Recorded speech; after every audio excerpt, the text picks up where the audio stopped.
Hi everyone, we're back for our third and final parenting infusion. We have Chris and Jenna Hippie here with us. They're going to help us. They have some older kids, which Andrea and I do not have yet. So they're going to help us answer some questions there. And I have a bunch of questions to go through here. So get ready. All right. Yes. Again, if you have any questions, we'll still be answering those on Slido. You can reach out to us any way you want to. Yeah, let's get into this. The first question is for you, Jenna. If you could go back and give yourself a piece of advice or encouragement, what would it be? Okay. That's a really good question. I got to receive these questions beforehand, so I'm going to kind of read some of my thoughts of when I was thinking about this. The first thing I would say is to be patient with yourself and your kids.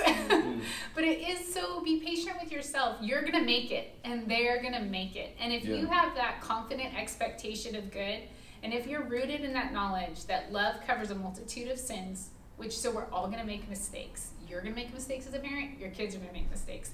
But if you're rooted in that confidence and that knowledge, then you're going to make it. Even the nights where you get no sleep and you're going crazy, and you're going to make it. Do not grow weary in doing good, okay? Because you will reap a harvest if you don't give up. So be patient, especially with yourself. Be so nice. Second thing, I know we did the marriage infusion. Focus on your marriage. It's so important. It's so essential to give time to your marriage. Make time somehow. Be creative. Just know that it's so important. I know we're talking about parenting, but that's the foundation. Your kids will leave your house. You will be together forever. So one of the best investments you can make in your kids is to love your spouse. Okay, so true. Then that's 2 of 4. Here we go. 3, I would have told myself to be more consistent and disciplined. So, and unpack that a little bit more for us. And I would say emotionally stable. You know, at times, if you need to remove yourself to kind of get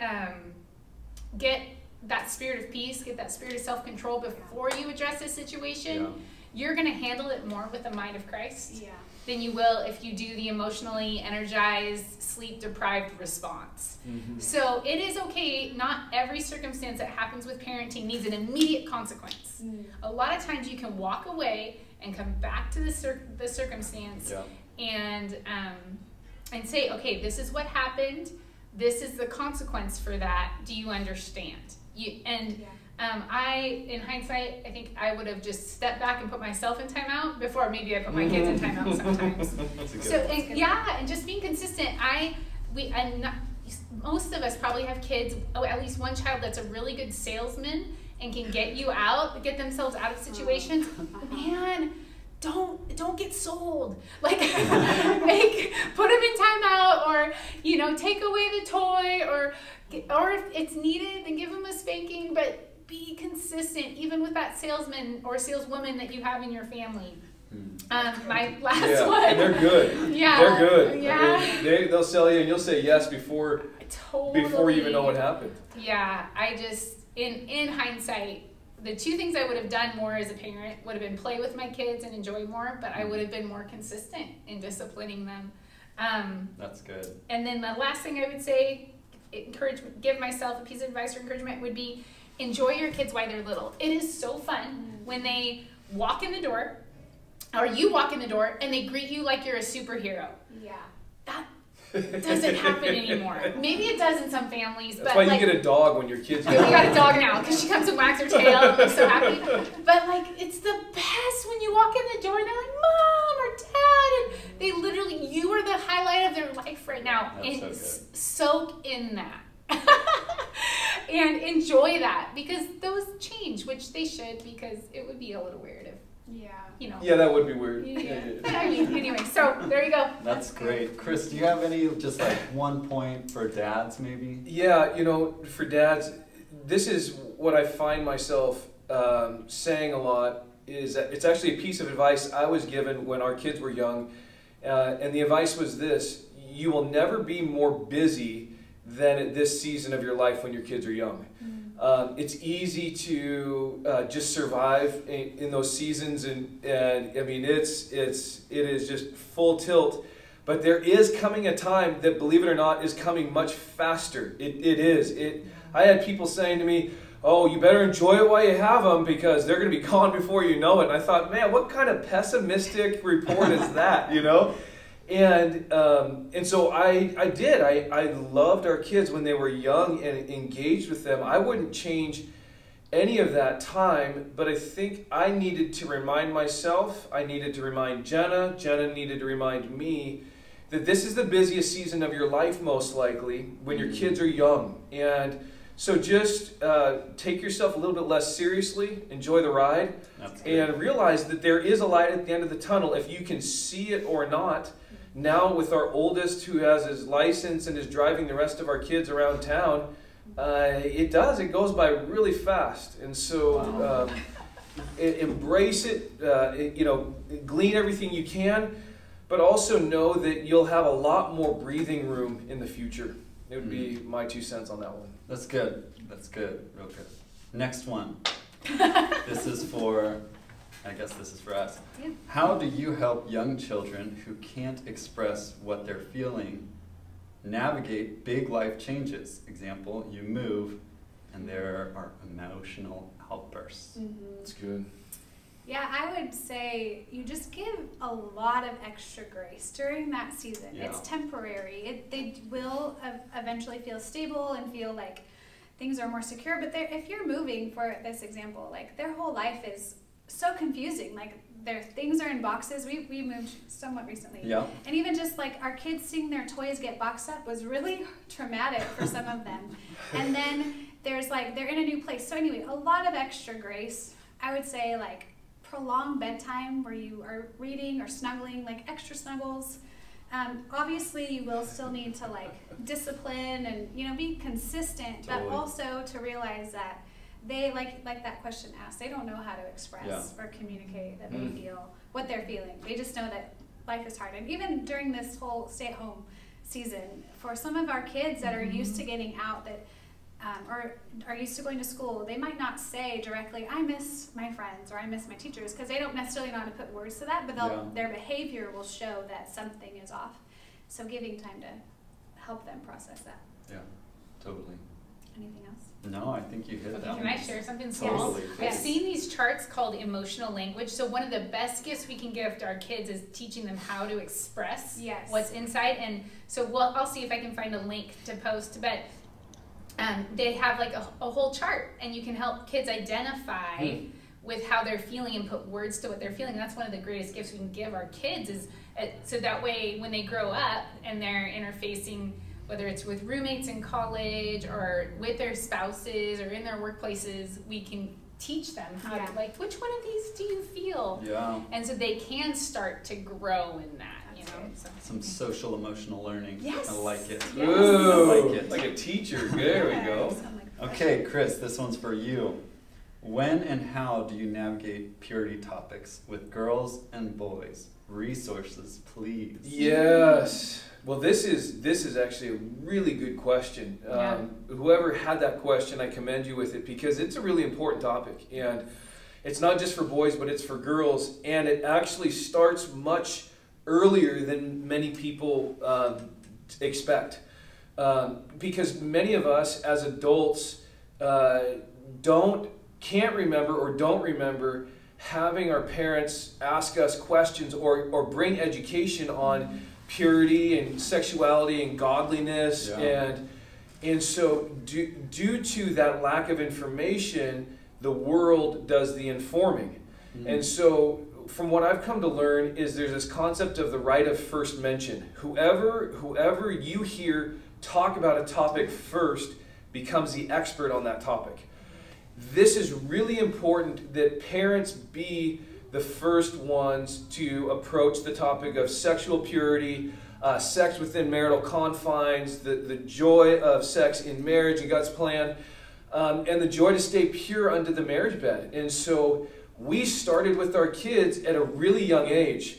We're to the point where we had a couple different books given to us, and there's not a whole lot of... Like this is one of them that I read to our kids. Why don't you hold it up so people This is like the story of me. So this can be read to a 2-year-old or Yeah. 1-year-old. So it's very introductory, and then you have this Yeah, one. there's 3 in the series. So Yeah. this one's went before I was born, ages 5 through 8 is their suggestion. And then Yeah. there's a 3rd one that we haven't purchased yet. Yeah. I don't know Yeah. what it's called. We're not there yet. Yes. Yeah. So these are resources that are really important to start the conversation with our kids, because what you're doing is you're building a relational bridge with them, so that when this topic continues to become even more important the older they get, they'll come to you and talk to you, and you can interface together. When they get around the 10, 11, 12 age range, we lean into a resource called Passport to Purity, and it's for boys and it's for girls. Since we have 3 boys and then our youngest is a girl, Jenna will be taking our daughter on her weekend away this summer, and so I have done this. Yeah, exactly. Here we go. I've done this with our 3 boys, and I will tell you what. We're not going to go backpacking though. They go backpacking, not so. Yeah. It's a weekend built around an entire curriculum that's based on CD, or you can download it to a device. And they are teachings that I think it's Family Life or Family Matters. Sometimes I get those confused. Put together, and there's a teaching, and then there's activities, and then there's conversation time. And it's great because they'll do the educating, and then you can be the question answerer, but it also opens us up to really being the ones that bring this clarity and understanding of God's design for purity in marriage. So I would take my boys, and we'd go into the backcountry, set up camp, and through the whole time we're listening to a session, processing, dialoguing. Then I'd read something from the Word that the Lord would put on my heart. Maybe it's about the adulterous woman, or not the adulterous woman, but the seductive spirit that comes against young men. And I mean, the dialogue that we started there was really, really important, because now that our kids are 17, 15, 13. Nice. Nice. Yeah, that's the voice. Yeah, that's the boys. We then get away every year since we did that and do a man checkup. Like, how are we doing? Where are we at? What's going on? And in this day and age, when everything's right on your device and pornography is rampant, and it's a multi-billion-dollar industry seeking to really destroy our kids, not just boys but girls. Marriages, families, the whole thing. So it's not that we just talk about it the one time a year now, but it's something that we do. I'll do checkups with them. Hey, how are we doing? Where are we at with our purity? What's going on? We pull some stuff from Every Man's Battle. That's another book. Yeah. Again, this is for teenagers. This is older. Talking about balancing your eyes and being a man that's pure at heart. And so I would just say that those are some of the things that we have done. I would highly, highly recommend you that to do a Passport to Purity with your kids, because I have seen there is a difference between those that go through something like that with their parents and those that don't. And I would say that it was one of the better parenting decisions that we have made, and it really has been a great ongoing blessing, I think, to our family. Yeah, and that was a deep dive, like I would say around that 11, 12-year-old. But I mean, I started having conversations with our kids with these kind of books, but they would be out and about, and they'd be like, "Mom, what's homosexuality?" So don't shrink away. Yeah. Right? I think I explained some parts of like what sex was with Legos as kids, not like weird, but just like, guys, I mean, like, I was like, I'm not going to be afraid to go here. I want this to be something that you feel like I'm approachable. I was having a conversation the other day with our boys, like, okay, you're going to hang out with friends. Okay, so then what are you going to say if somebody wants to show you something? This is an ongoing conversation. This isn't a one-time thing. And with both parents, like, I was having this conversation with our boys, and I was like, well, what are you going to say? It's really important to train our kids, like, prepare them for the situation. What are you going to say if someone offers you drugs? What are you going to say? You want those one-liners. Like, in a lot of parenting, it's like, you learn those, say, Danny Silk in the Parenting on Purpose, he would say, you know, to not get emotional, you could say that could be when your kids Nice come try. at you to try to, Nice you try. know, yeah, you know, and so preparing our kids, somebody's probably going to offer them to do drugs. Yeah. Somebody's going to offer them to show them pornography. So what are they going to say? And as I was dialoguing with my boys, just say, I want to have great sex with my wife when I grow up. And they were like, you know, but then they laughed. That'll stop people in their tracks. Like, you know, but I think they both looked at me, their jaws dropped, and then we all laughed because they know it's true. Yeah. They know the negative parts of, if you dive into this realm of pornography, it will adversely affect your sex life your whole life. Yeah. So, you know, right there in that moment, can you imagine their friends going, you know, but hopefully maybe making them think twice too of like, this moment has long-term ramifications. So I know I popped in here, but it's so important. Build bridges with these kind of resources when they're little. Don't shy away from conversations. It's okay to go, let me get back to you on that, and go Google, right? Like, how do I explain this? You know, but the Holy Spirit will guide you and lead you too. But that passport to purity, it has been like, you know, a lot of us are kind of hard on ourselves about parenting. It has been like, this was a good decision. Yeah. And buy resources. You don't have to come up with everything on your own. Right. It's a worthy investment though. Right. Yeah. Anyway. And I know we have some parents who have older kids now, and I'm just thinking, what if they're like, oh snap, I haven't talked about this yet. Yeah, it's a good What would you say to them? Yeah, you know, it's never too late to start. It's never too late, and this could be a resource that you could endeavor into age 13, 14, 15, and there's other resources available also that could help you. But for me, what was helpful is to have somebody else doing the core of the teaching, so I didn't have to like navigate the minefield that I just felt like was a lose-lose situation. Yeah. It's good to have it on audio where he says stuff that you're like, man, I'm so glad I did not have to say that. In fact, I'm listening to that and I'm kind of cringing a little bit, but I'm just going to go ahead and try to act like my neck is not warm right now, you know. So anyway, it's never too late. Listen, I think, Tony, that's a great question, because there's shame and guilt that comes after us as parents all the time.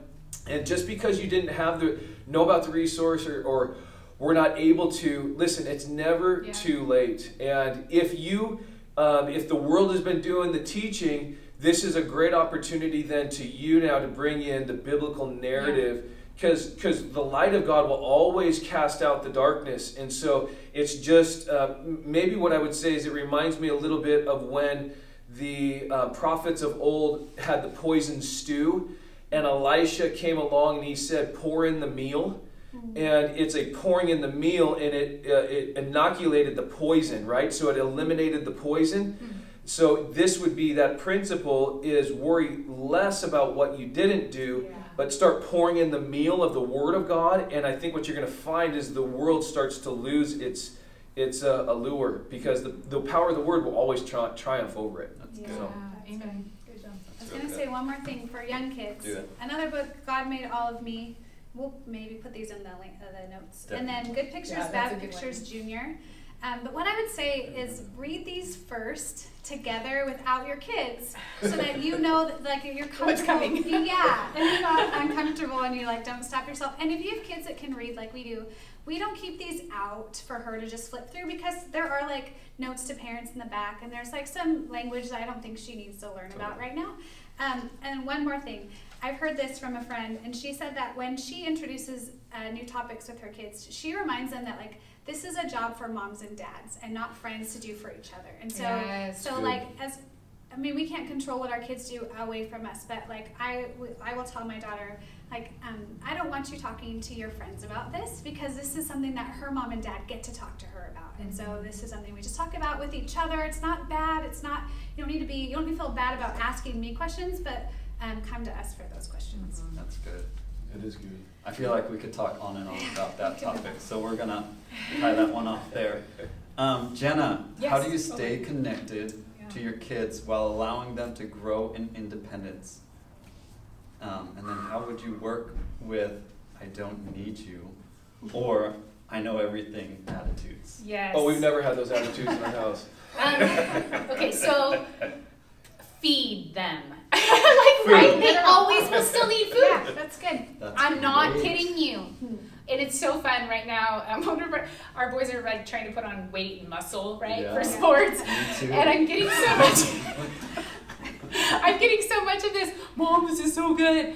But you know, like that's an important role. It's easy for life to get so busy that we don't have time to really. So even if they're coming home from sports late, like trying to discipline myself to sit down with them while they're eating, right? So to be that mom that they come in the door, the food's heated up, it's ready to go, you know, with some water, you know, and just greeting them like, because then it's like, oh, you know, like there's some just deal. Like breaking bread in the Bible was essential to fellowship, and it's so significant and important to relationship. So the difference of my kids coming home from something and having to look through the fridge, or hey, you're on your way home, okay, I'll heat you up a meal, I'll heat you something up, and then taking the time to sit with them and talk with them about their day, right? Cool. Food is the way to their heart when they're teenagers. At least that's my experience so far. And taking that time, because when they're sitting down, they're like letting their defenses down, they're eating, asking questions. Now, here's something about the questions.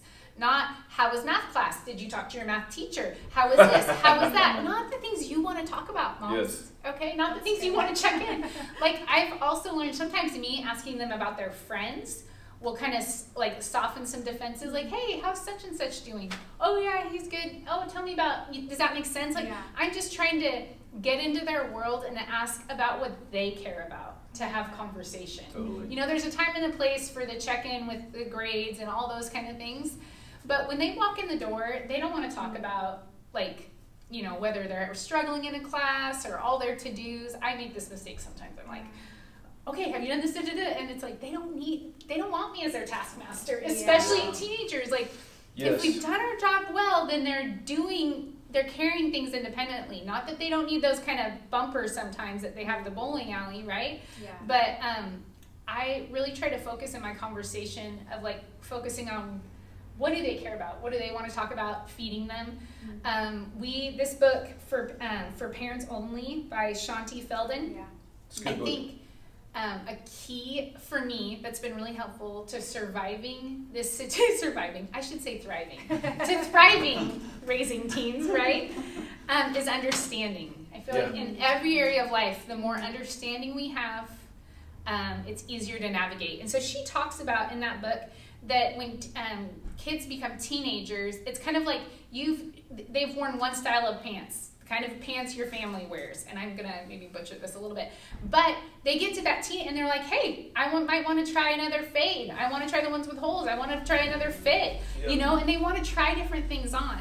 But in that book it talks about, like, you know, if you've raised your kids in like a Christian home, and, you know, and God, each of our kids have their own journey, but a lot of times they'll come back and they'll wear something maybe a little different than what you've got on, which is, you know, styles change and all that, but you know, but we need to not be scared when they're trying on new things, right? And we need to be feeding them and talking to them, but understanding that that's a natural part of their journey. I went on a walk with one of my mentors and I was asking her, like, help me just in this season of being a mom.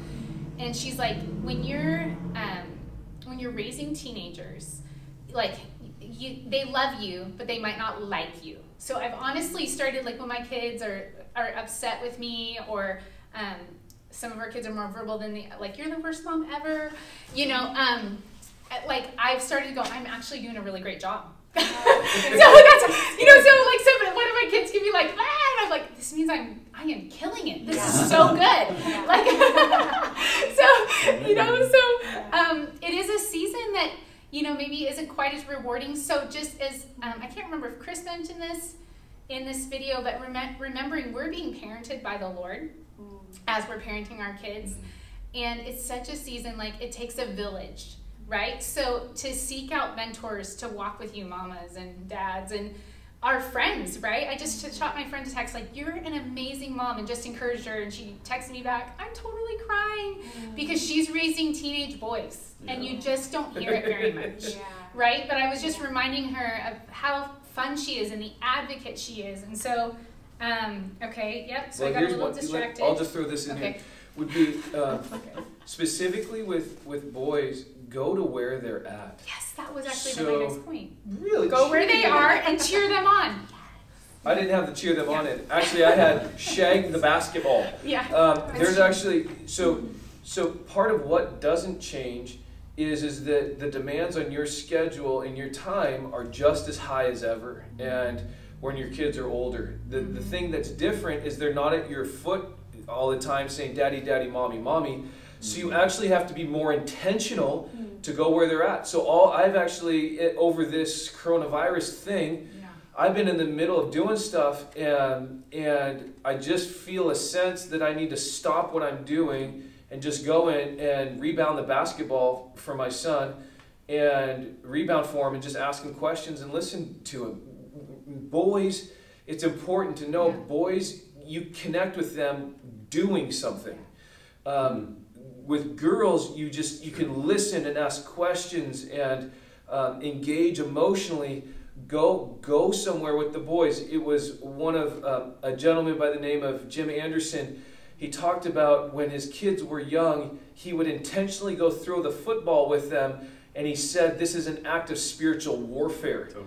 Because what I'm doing is with each toss and catch, I am building a bridge from my heart to theirs. And relationship is king in parenting. Relationship is king. So if there's breakdown in the relationship, someone sinned against another one or whatever, then there's forgiveness and asked for and it's granted, and it's relationship that starts at a young age that builds. And so when you go and shag the basketball, they want you to be there. Or if they're training for football, you're going to throw the ball around, or you're running routes for them to throw to you, or it just looks differently. And so and they will say things, especially the verbal ones. I think that's important to note, that we have verbal kids and we have nonverbal kids. The joy of verbal kids is you know what they're thinking oftentimes. Sometimes you don't want to know what they're thinking, but they'll tell you. But it's the nonverbal ones that actually take more effort. It takes more effort to discern, ask God, how do I unlock his or her heart? Help me understand how to love them well. And like marriage, you're always learning about them. You're always discerning. And so we do different, as a staff team, we do different strength gifting tests. And we find all these different ways to learn about each other. I'll take those and I'll do an overlay over my kids. I wonder, what does he need? What does she need? And do my best to discern where they're at, because we want to walk with them in an understanding way, and each one of them have different needs, and they're created by God differently. Their original design is different, and so it takes a different approach. Not one size does not fit all, even though they all may look similar. They all are very different. Yeah. Which you okay, you know. 3 more points on this. Listen more and lecture less. That's good. Right? Listen more, lecture less. Keep inviting them places. When they're older, and then occasionally you can't overplay this move. I will do the forced family time move, right? Like, do we have to? Yes, you have to come on the family hike. They don't ask those when they're little, you know, but But they generally like it. Yeah, normally they get going. They get there. And we've also we've tried to do this a lot, as we do it in community. So they like to go on a hike if they have other friends that are going with them. So that makes it like cultivating those community type things. But it's okay to sometimes say to your teenagers, not overplay the card, but sometimes go, yeah, you have to, and then maybe reward them with like ice cream cones or milkshakes or something that, you know. Yes, she loves the reward. Anyway, there you go. Now That's so good. That's good. Okay, next question. My toddler is showing anger. What can I do to navigate them through anger in a way that points them back to Jesus? This is a good question, and I think first it's important to remember that your toddler maybe doesn't have a relationship with Jesus yet, and so but that doesn't mean we can't point them back to Jesus. And so that's just something I think that I had to realize, like with one of our kids who really did have a pretty big struggle with anger.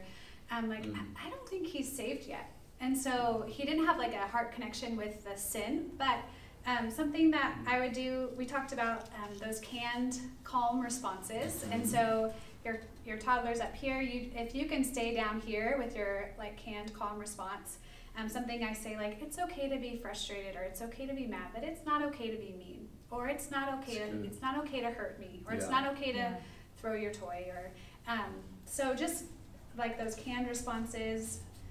Consistency is really important in those seasons where they're working through that anger. And then I would say like celebrating when they get through it. So, that's good. Buddy, I'm so happy to see that you have a happy heart. And for our child that really did struggle, once he came into a saving relationship with Jesus, it made a big difference. And part of his, like, he's still growing, obviously he's little. But part of his testimony that when we talked about how to write a testimony in one of our at-home Kingdom Kids videos, and it was like, what is one thing you've struggled with, and how has Jesus helped you? And he said, like, I struggle with getting mad, and I pray, and Jesus helps me. So that was really cool to hear. Where he kind of understood the process that happened with that. Yeah. We're talking about Rustin, right? Yes. Okay. I don't know if you're supposed to say their names. They're little. Our kids. So 2 books I have that I have not read these cover to cover. This one's called Triggers: Engaging Parents' Angry Reactions for Gentle Biblical Responses. So this is maybe more for the parent. Because there are buttons that our kids push that just like send you through can send you through the roof. And then this one's called Calming Angry Kids: Help and Hope for Parents in the Whirlwind. Do you guys have any other thoughts? Because your kids have. You don't have. You don't have. No, we've never had that. Never had that. I think that the big red button, our kids' ability to know what to say and how to say it to get a rise out of us. I think when we learned those responses of "nice try," "that could be," "probably so," it's like being a cloud that they can't get. It's just they want to so badly get you, but they can't. I think that's really good. One time, one of our boys, when he got a little older, I think we said something like that. He goes, "Did you read another parenting book?" Yes, we did. And it's working. That's great. That's good. Yeah, that comes from Loving Your Kids on Purpose from Danny Silk. Yeah. It's a good Yeah, it's a good book. That is. Okay, Chris, this one's for you. How does discipline look different with teenagers than it does when your kids are young?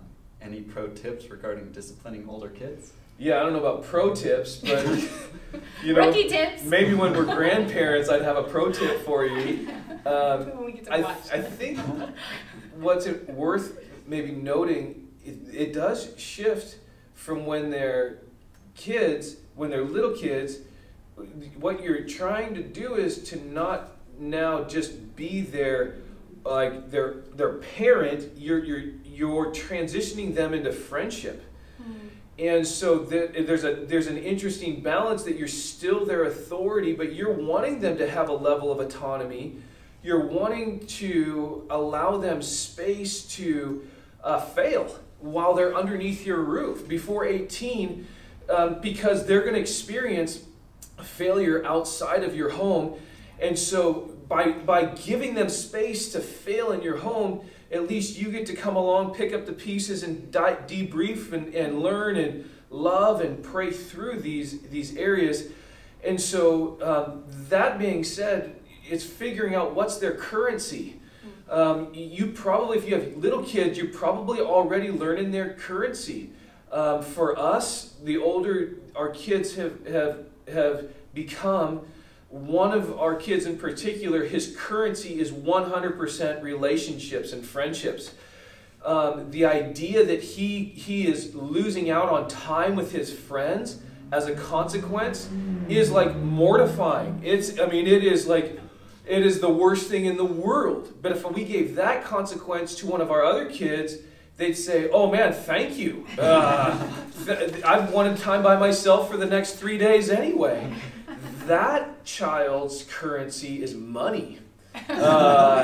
He has always been fiscally frugal, stewarding, loves earning money, has already created a pathway to be very successful for the kingdom of God. And so when there is a consequence of money, financial consequence, it really impacts. And so I think figuring out your kids' currency and in this day and age, it's like, what age do kids get phones or not get phones? Technology or not get technology? Driving or don't get driving? All of those are huge collateral pieces that you can't just, out of an emotional response, now pull it back. It's actually, you bring them into the process of discipline before it happens. So we've had things happen that we didn't foresee coming, that we will say, we're going to wait 24 hours, we're going to come back, and then we're going to talk this thing through, come up with a discipline plan together that you don't get to tell us, but we're going to come to a collective reality, because you're going to be a parent one day, and we want to train you how to be good parents. So then, and then also all the emotions are down, and we can come to a good, sound discipline. But then also, you can also forecast ahead. Hey, if this happens again, what do you think would be the preferential way? And then Mom and I, we're going to debrief and take your opinion, and we're going to come back and tell you what we agreed on. So you're inviting them into the process, and it's a healthy dynamic that you're hearing their heart. And oftentimes, if you've been building relationship with your kids, again, the goal is to not put something externally that's going to break them. If you've been building relationship throughout their life, what you're hoping is they actually are repentant and they're cut to the heart and there's conviction. Like, hey, whatever the consequence, Mom and Dad, I'm sorry. I did you wrong. I sinned against you. Please forgive me. That's what you're aiming for.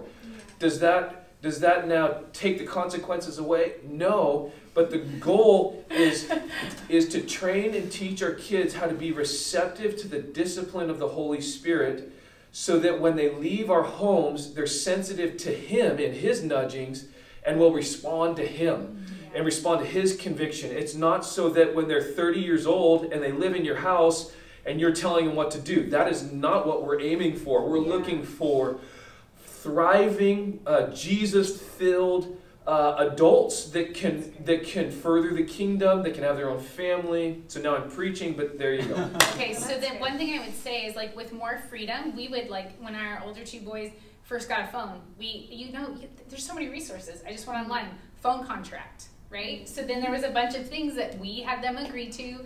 It lived on the fridge for a long time. When keys get involved, when kids are driving contract, right? So then it's like, okay, we've agreed to this behavior. Yeah. And what's important is to remember that these things are privileges. Parents get scared to pull some leveraging. Like, our boys pay for their phone bills, but they still know that if something were to happen, that's still a form of discipline that we can do. Like, hey, if this is violated, then you might lose your phone for a week, right? And I see parents stop parenting teenagers because it's hard. That's a really important point. You guys, it looks different and it's new, this transition from toddler to school age to, like, it's hard, and I know we're worn down and they're so smart, but don't grow weary of doing good. Yeah. That's right. We still have to be engaged. We have to do the research on the technology. We have to look into the apps. We can't just let our kids go in this field and say they're ready when they're 13 or 14 or 15. Yeah. Okay? Like, you are still the parent, right? Like, you still have authority. And yes, we do it in this context of, like, let's do this together. But there still needs to be consequences. Please don't stop being your child's parent because they're a teenager. Yeah. Okay? We still need to be involved. I was having a conversation with one of our kids the other night. I just want you to know, you're not in trouble. You made a mistake and there was a consequence, but you're not in trouble. Mm-hmm. I've made mistakes and I've had consequences, but you're not in trouble. You don't need to be ashamed. Like, I love you. We're in this together, right? So I just want to encourage parents of teenagers, don't give up. Yeah. Press in. We don't need to be a helicopter, right? But at the same time, we do need to be present and walking with our kids. Yeah, that's good. That is good. I'm kind of passionate about that. No, I think I like what you said, Chris, about that we're not just trying to, like, control their environment and then they get off on their own and, like, they don't know how to, like, hear the Holy Spirit or hear those nudgings or realize that, like, these consequences, I think when they're involved in it, they can see that those will continue, right? Like, there's good consequences and bad consequences. Yes. That's good. Totally. It's true. Okay, next question is, when you have little kids, I feel like even if you have older kids, but Yeah, when you have older kids, little kids, whatever, what is your tip on getting your own Jesus time and helping your spouse at getting their Jesus time? I'm actually reminded, this is funny, I'm reminded of when you two were my junior high and high school youth pastor. Yeah. And Jenna, you said something about filling yourself now when I was in junior high, I think I was in ninth grade. Filling yourself now so that when you have kids, you have scripture already memorized that you can recite in your head while you're busy taking care of your family. Yep.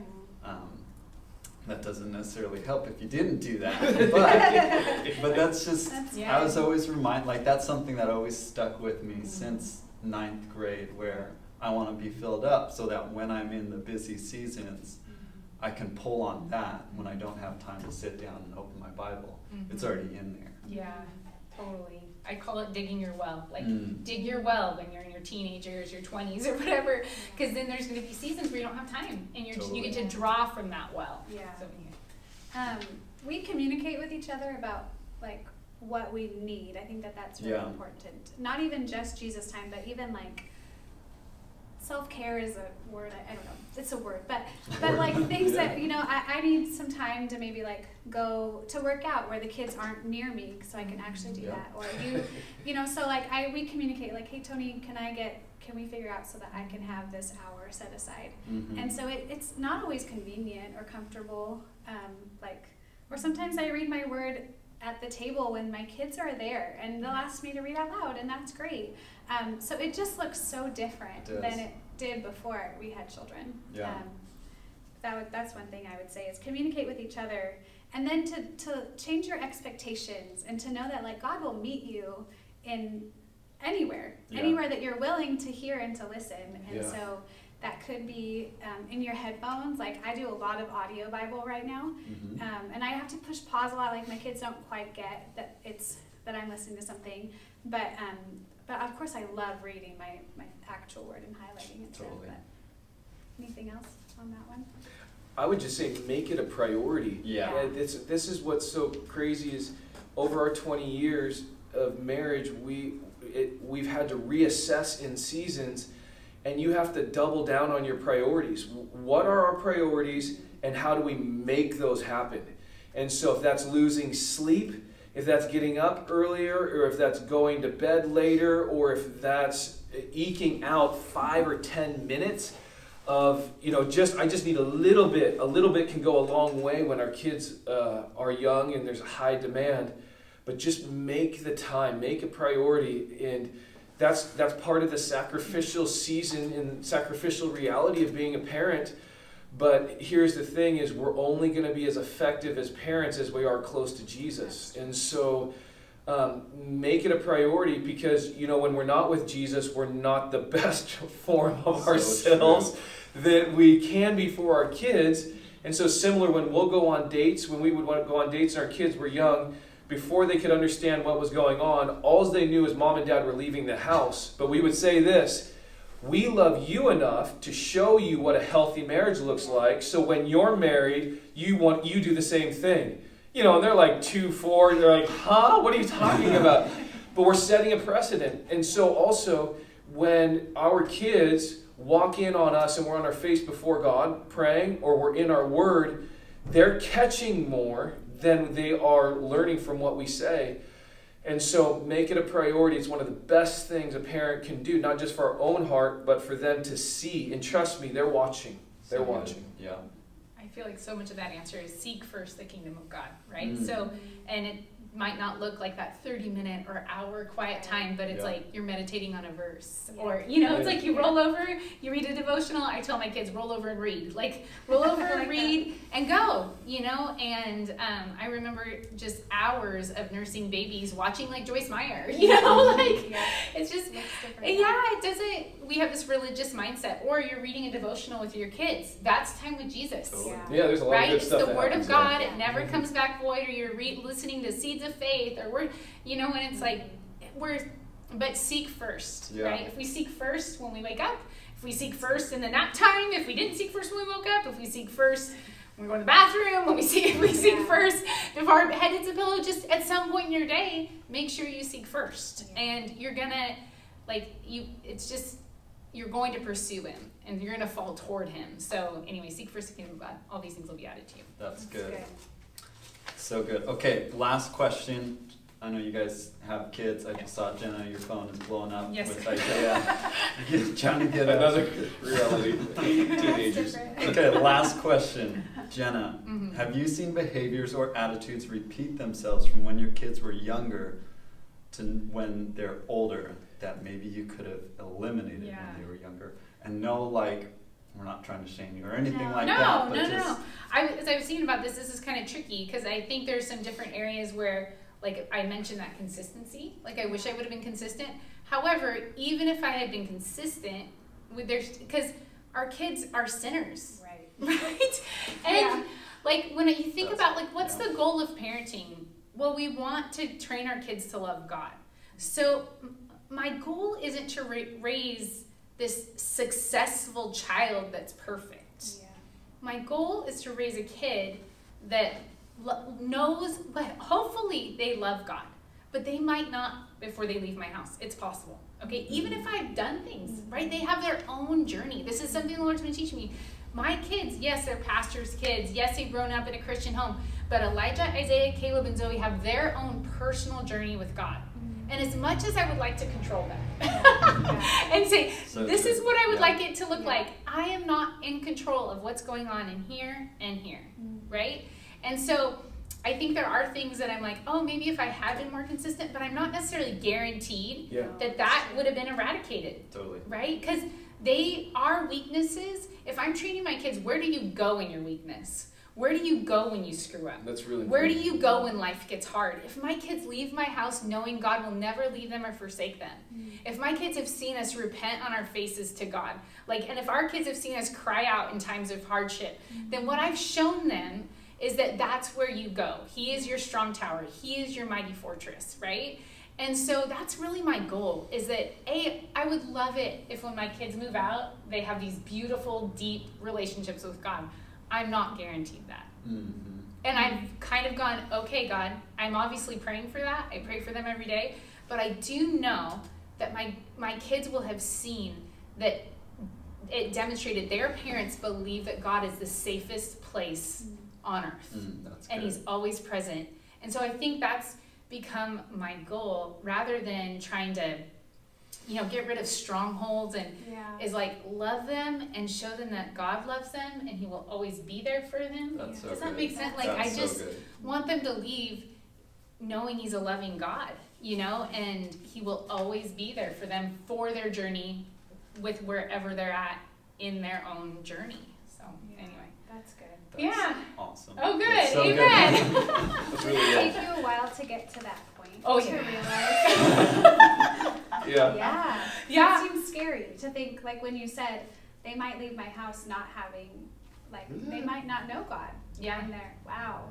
That's Stephanie Gretzinger has that song. It goes, whatever hindered love, as you go, as far as you run, whatever hindered love will only become part of the story. I like that. Right? I am confident in who God is, and in not in my prayer life, but that he answers my prayers. But I'm not in control of when each of them authentically decide that Jesus is King and Lord. That they've had testimonies of faith of believing in Jesus, but just like that teenage years where they're trying on different pants, it's I trust God enough to go, you know what, you get to have your own journey. And I love you, and I'm going to support you and believe for you, and I'm confident in God. But that's been a total journey. So and there's still more journey to go. That's real. I'd watch this video in 5 years to hold myself accountable, right? Remember when you said this? That's so good. Okay, that's all the time we have for today, but remember, don't grow weary in doing good. Yes. Seek first the kingdom of God. I think those are the two biggest biblical takeaways from this time. Is you need your time with the Lord. He needs to fill you up. And don't stop doing good with your kids. All right, everybody, that's all we have for today. Bye.